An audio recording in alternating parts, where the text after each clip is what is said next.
So, this week we're going to be talking about the importance of being present. I have a practice in neurofeedback therapy. It's called A Mind of Your Own. And part of my sessions include training my clients to do breathing exercises. And I try to impress upon them that there's a direct link between their brain activity and how they're feeling in their body. Now, I would say this is true for 8 out of 10 people, that if we can be aware of our breath, regulate our breath, we can actually change and balance our brain waves and stabilize the brain. Now, initially, they're a little skeptical because they don't understand how something as simple as a breath can help. Maybe in the moment, right? Maybe they can feel calmer maybe for 5 minutes or whatever, but they don't understand how that can help them over a long period of time. And so part of neurofeedback therapy is that the training involves hooking up the client to an EEG. And what I do is I hook them up and we look at their brain patterns. I have them look at their brain prior to the breathing exercises. And I point out the fact that their beta waves are high. And then I teach them to do the breath exercises. And then I have them look at the brainwave patterns again. And they see that those beta waves are now lower. They've dropped in amplitude. At the same time, I ask them to be aware of what's happening in their bodies. Do they feel calmer? And at that moment, they notice that, in fact, with the breath, they do feel calmer. But it's not enough for them to just know it. When they see it on the EEG, it proves to them that they've actually had an impact, a direct effect on their brainwave patterns. Now, when we repeat certain things over and over again, it's like a training, it's like learning, right? Like learning how to play a piano or a guitar. The more you do it, then it becomes effortless because you're creating new neural connections that then just become the default of the brain. So the idea is the more you practice and the more often you practice these breathing exercises, over time, they have a big impact. So initially they come to me for neurofeedback training, which is very helpful and shifts the brain in a much quicker way than breathing exercises do. But I want them to have a tool to be able to go home, and when they're not sitting in my chair, to be able to activate those neural pathways again. And so breathing exercises is one way to do it. Another way to do it is some form of creative outlets that brings you in the present moment.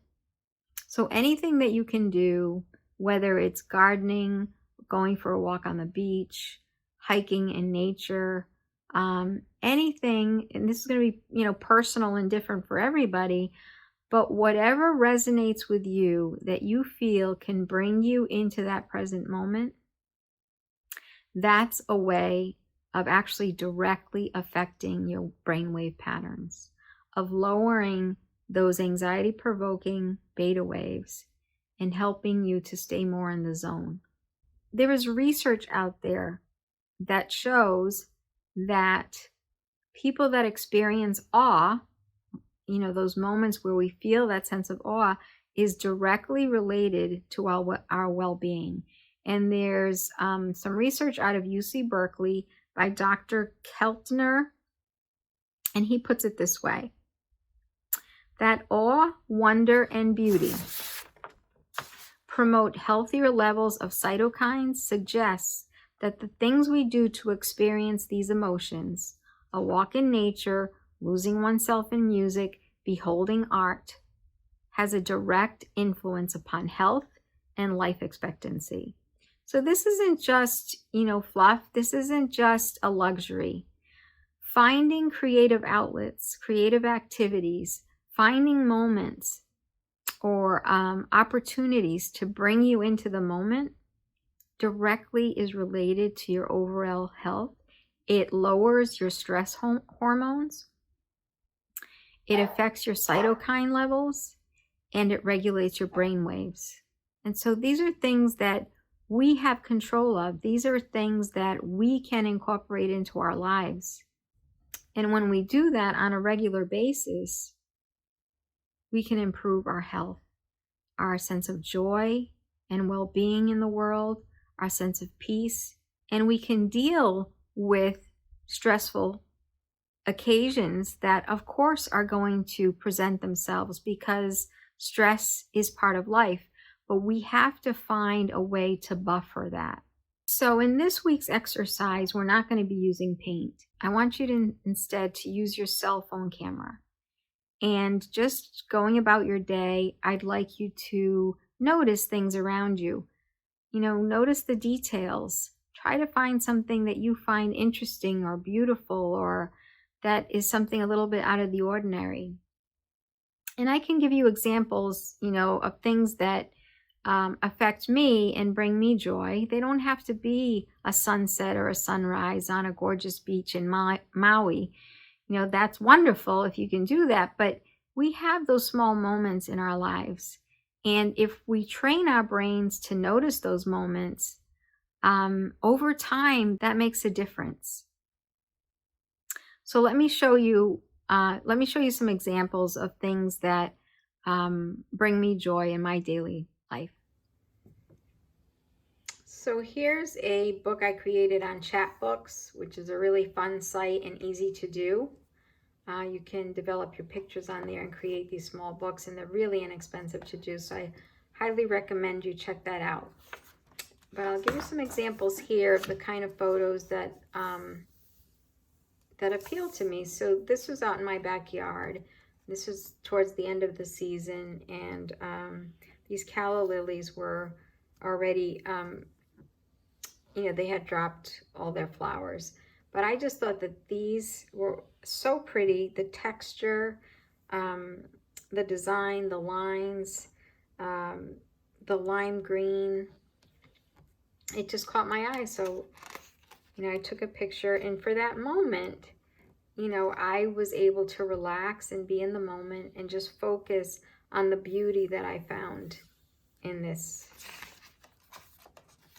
And I also love cloud formations. And you can, that's up in the sky. All you have to do is look up. I mean, it's all around us. We just have to take the moment to really slow down and look. And now, we all have phones, most of us, that capable of taking some beautiful photos. And you can just find these moments anytime and just take a photo. And, by looking through that lens, it really helps you to slow down and look at the beauty that's before us. So here, I just thought the bark on this tree was amazing. It is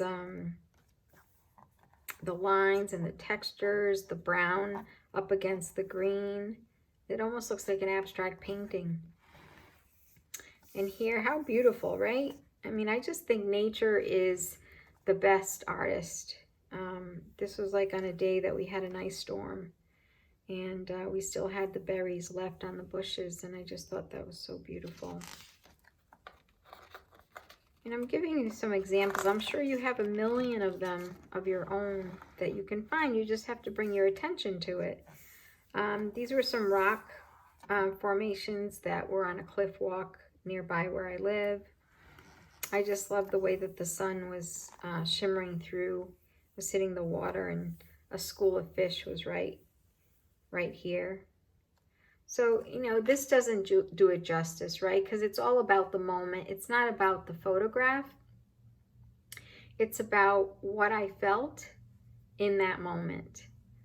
This gives you a glimpse of what I was experiencing, but it's very different than being present. And that's what this exercise is all about.